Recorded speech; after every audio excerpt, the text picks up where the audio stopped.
Welcome to episode 11, Travel Market Life. I'm Ryan Haynes, your host, as we go speaking to people across the travel industry to find out how they're preparing for the recovery plan post-COVID-19 lockdown. Today, we're going to be talking about digital delivery and services and how, in particular, hotels can really transform the delivery to guests.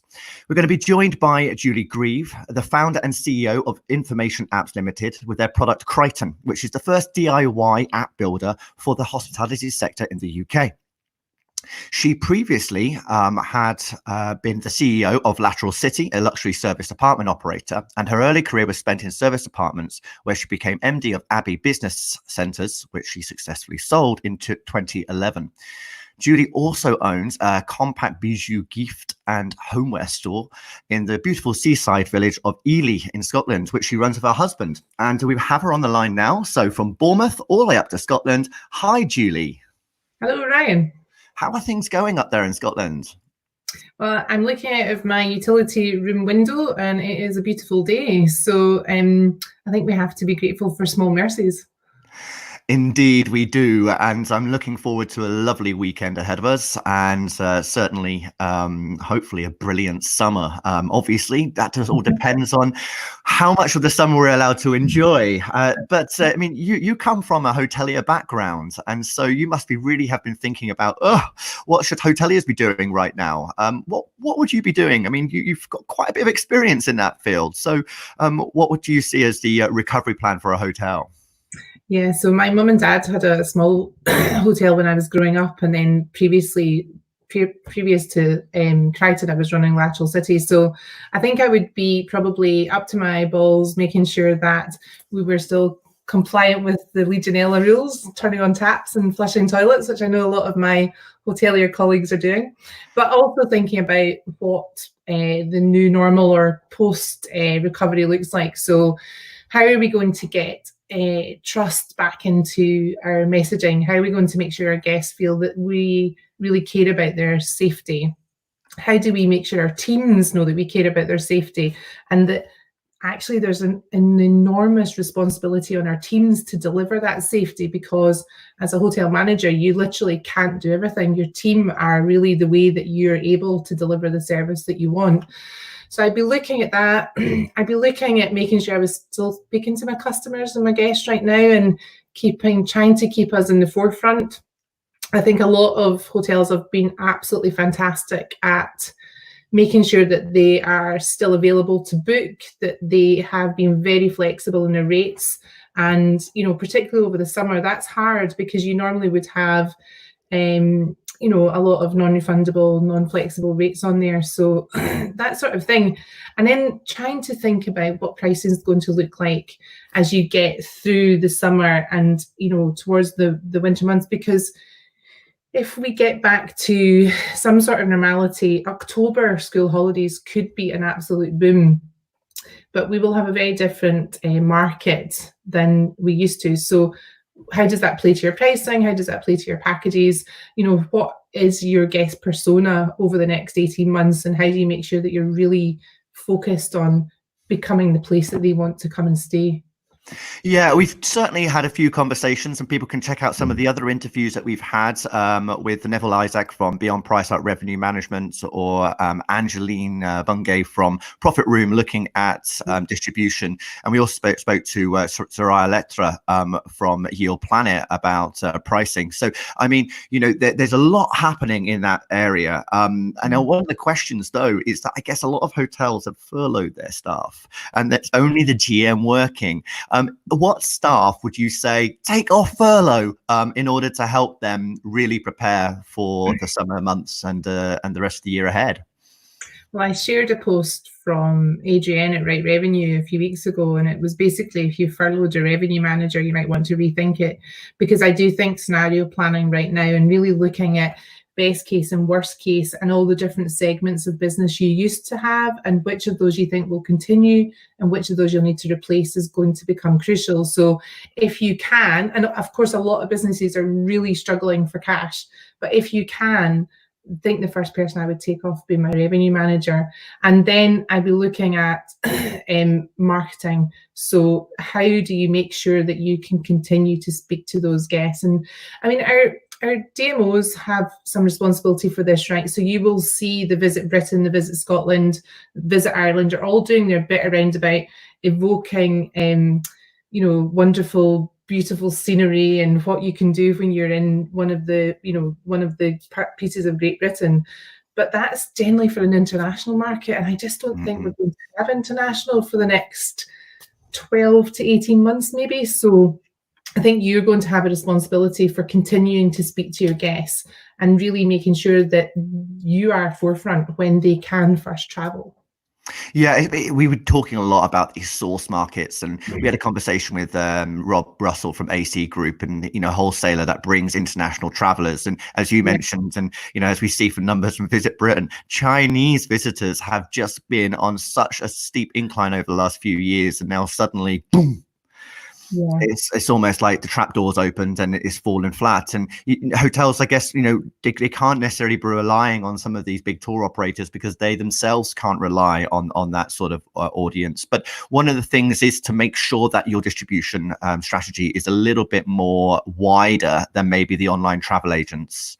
It's one of the things that you mentioned to me just earlier, right? Yeah, I think the one night transient stays that we've all been very reliant on, we've known it. There will be a lot of one night pickups, and we've really been confident that that will happen from the online travel agents.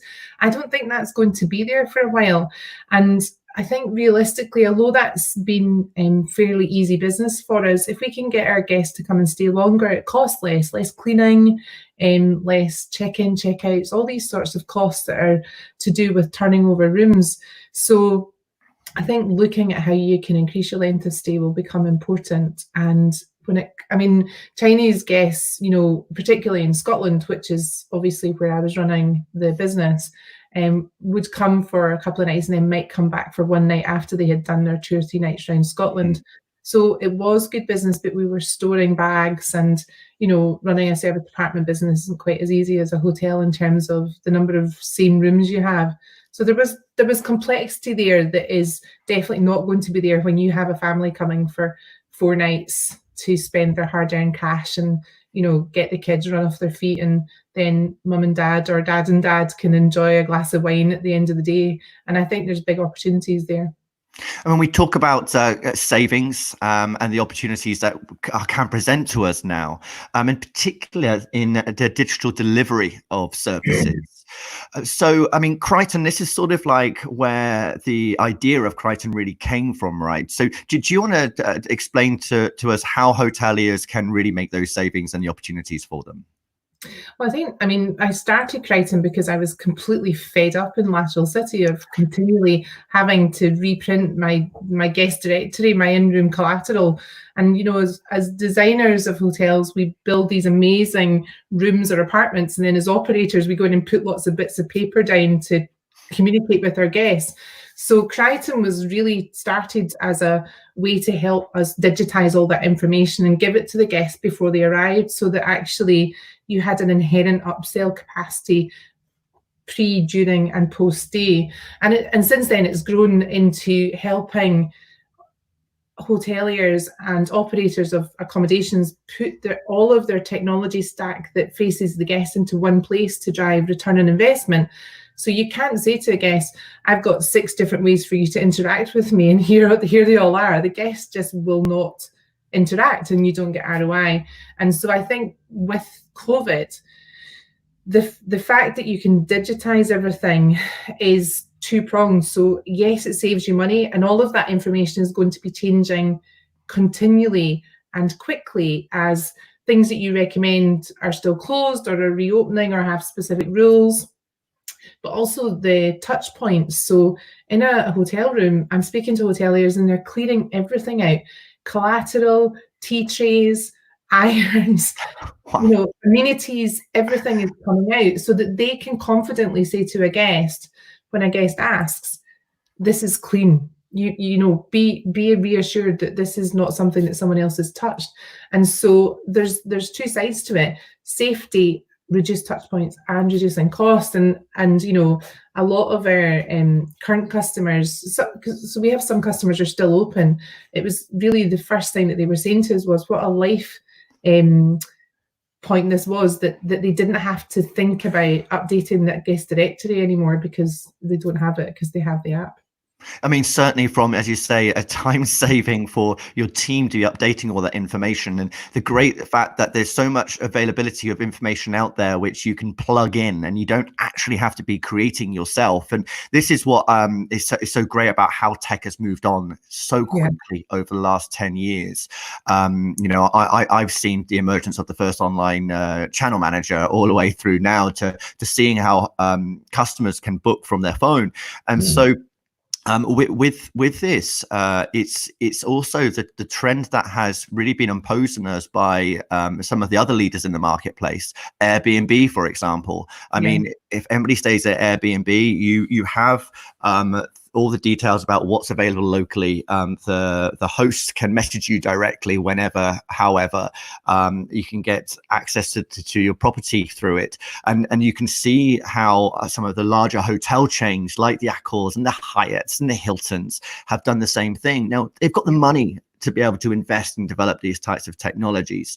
And it was only natural that there was going to be something that was going to come along that could actually be almost a plug and play. And we're seeing this with websites as well. I mean, if you remember 20 years ago, we were coding websites. And I certainly coded my first website in 2005. Oh, yeah, there's nothing like dragging and dropping nowadays, is there? Thank God for drag and drop.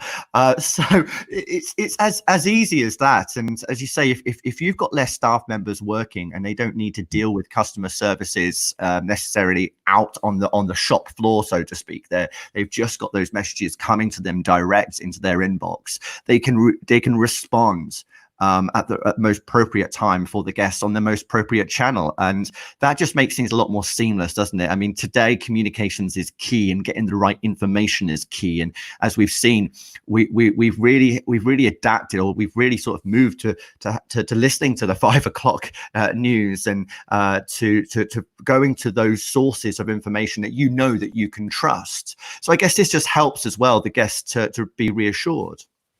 Well, I think there's a couple of things in there. So guests want to communicate the way they want to communicate. So undoubtedly, for every guest who wants to go directly to their room, there may be another who wants to come to reception and speak at length about your cleaning policy and how safe they'll feel. And so your receptionist and front of house staff are really taken up dealing with that, which means that anything comes in digitally might take longer to respond. Whereas now we have systems that can escalate that to someone else who doesn't need to be on reception. They could literally be wherever they want.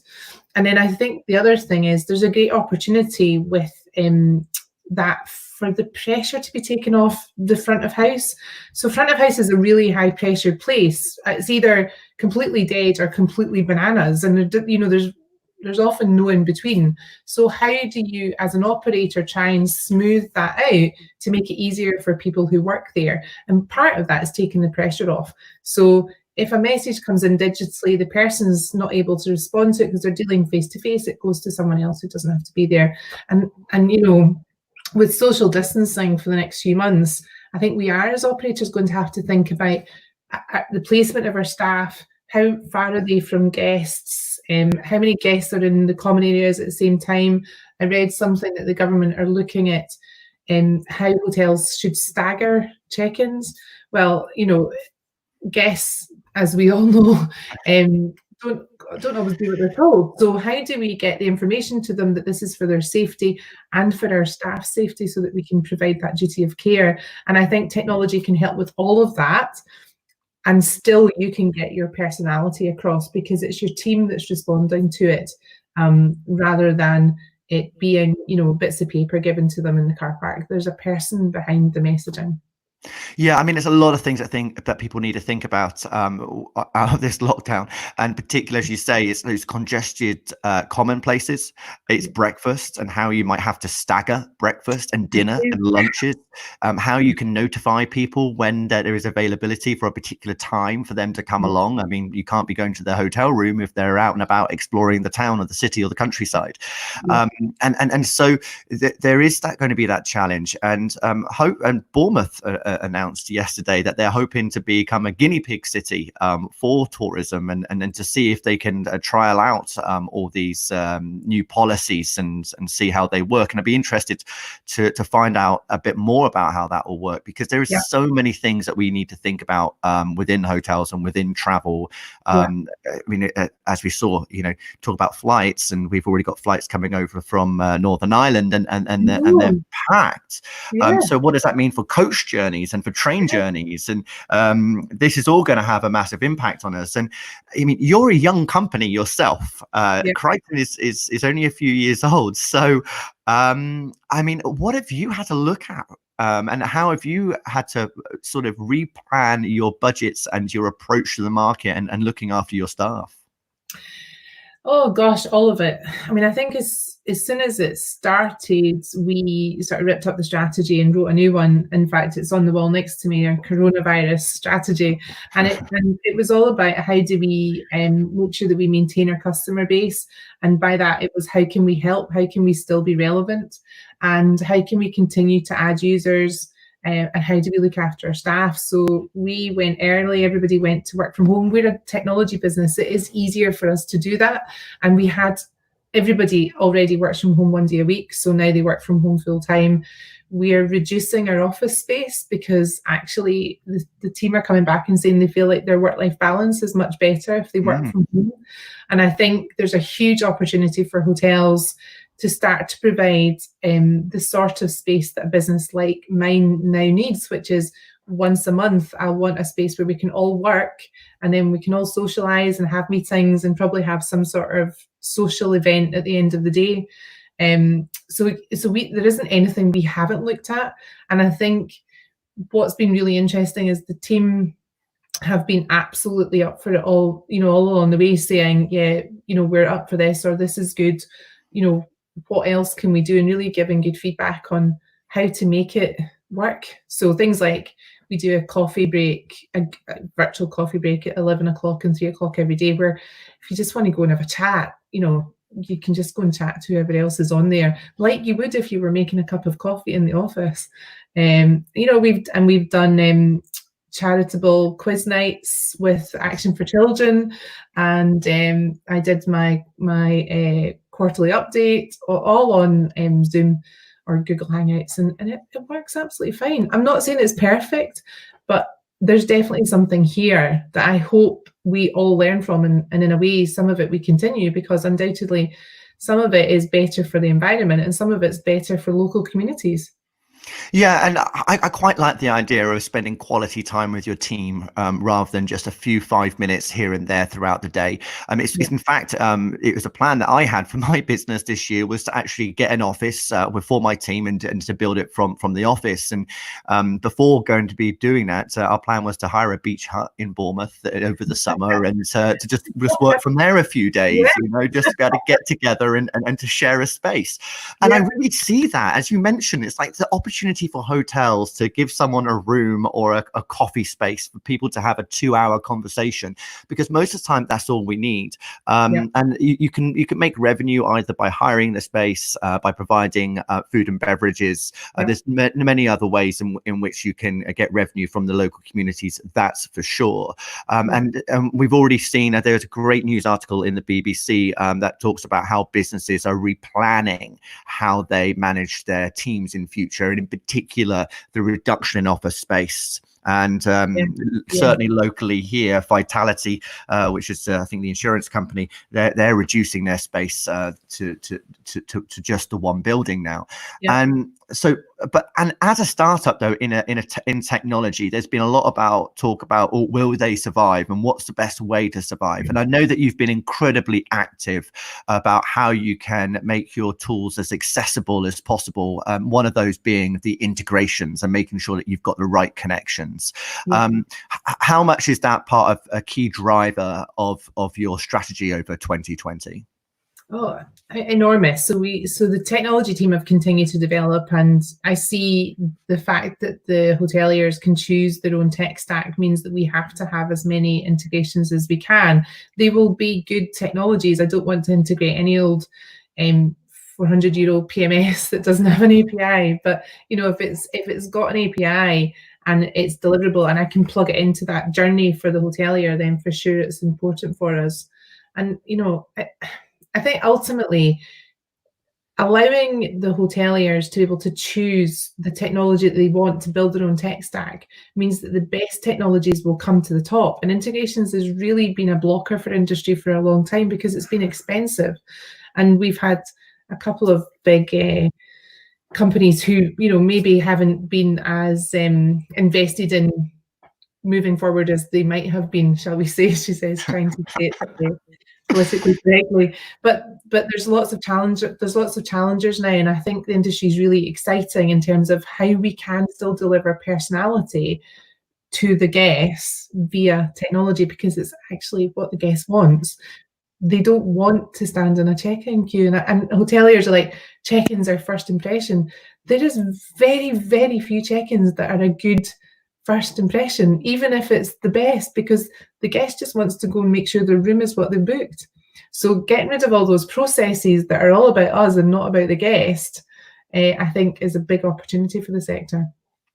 Excellent. And have you got any final pieces of advice that you might want to give the industry for how we can come together and really bring this recovery back as quickly as possible? Well, I think the best thing about our industry has been really, you can see that we all are in it together. So, people on furlough going to do other work, people doing charitable work, really a lot of amazing webinars, sharing great knowledge. The playbooks from 2008, 2001 are all being dusted off and people are prepared to help. So I would say keep doing what we're doing, which is just sharing. And also the vendors have a big part to play in this. So, we've now offered our product free of charge to the end of the year. I think there's a great opportunity for hoteliers, as they have perhaps less occupancy for the next few months, to really embed processes that make it better for their staff and better for their guests. Now, finally, let's go to your gift and homeware shop, because this is in the beautiful seaside village of Ely. So, I mean, it must get a lot of tourism during the summer and benefit from that. So you must be a bit of worry there.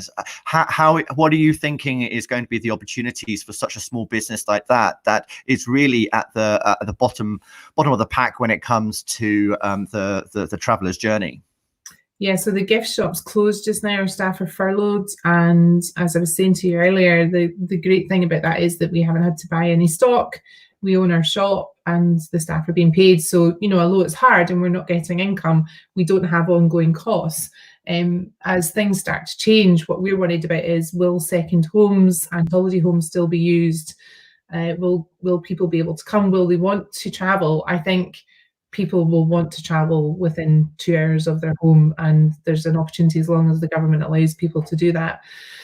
But we're looking at less people in the shop. I mean, in the summer months, in the first couple of weeks in August, you would find our shop like you literally couldn't see anything. It was just full of people, and we're not going to be able to do that. So how do we make sure that people still have a good experience while waiting? Really? So is there some, can we work with a local coffee shop to make sure they've got a coffee while they wait and all that sort of thing? It is a worry, but I think we're just going to have to adapt. And I suppose the good news is that everybody's aware of this. It's not specific to us, it's for everyone. But I think the businesses that really sort of take it and look at the processes and see what they can do better will be the ones that come through. And my poor husband is now having conversations with joiners about perspecs for the team, and looking at new processes to keep his team safe. So it's hard as a small business owner to address all of these matters and to keep positivity up. And we have a hardware shop, and that's open in the morning, and that at least has kept us going a bit. Yeah, and I guess it's about talking to people, getting other people ideas, whether it's customers, colleagues, associates, just being open, because we have to be open and transparent, because we're all in the same situation. No one really should feel more vulnerable than another, because essentially we all need to support one another at this time. And sometimes ideas don't come to us naturally, but someone might have a little idea in their head that might come to fruition and see something wonderful. Yeah, don't I mean, honestly, I spend my life trying not to reinvent the wheel. I have no desire to rebuild a property management system or door lock system. I just want to make them more accessible. So don't reinvent the wheel. Just look at something that doesn't quite work and see if you can make it better. I'm a big fan of that. Excellent. Thank you very much indeed, Julie. So where would be your first destination for travel? Well, if we get back to normality next month, it's my 10th wedding anniversary, so I'll be going to Crichton Fields, which is where we spent our wedding night. And secondly would be to lovely France. I go 2 or 3 times a year. I love it, all parts of France, and I really hope that I can go there in September. I don't know whether I'll be able to, but I'm focused on thinking positively about getting there. And talk about positive news. You actually making your product available now for free until the end of this year, I believe. Yes, just because we see there's a load of cost that hotelier is going to have as they reopen. And at this point, you should not be A, trying to re-clean your in-room directory, or B, reprint it. So we're offering them the opportunity to digitize everything into their own app and then get it out to their guests before they arrive, no charge, and also no strings attached. So, if they don't want to start paying for it in January, they don't have to. Brilliant. Wonderful. Well, thank you very much indeed for joining me today, Julie. Guys, if you want to check out the Crichton, head to their website, and they'll have all the information on their app there. Look forward to speaking to you again soon. Thank you for joining me again. Bye. Right, so we've got over 11 episodes, and there are many, many, many more to come. We're going to be covering everything, including what's going on in PR and journalism, what you can think about when it comes to how travelers can pay for their travel, particularly in the whole book now, pay later.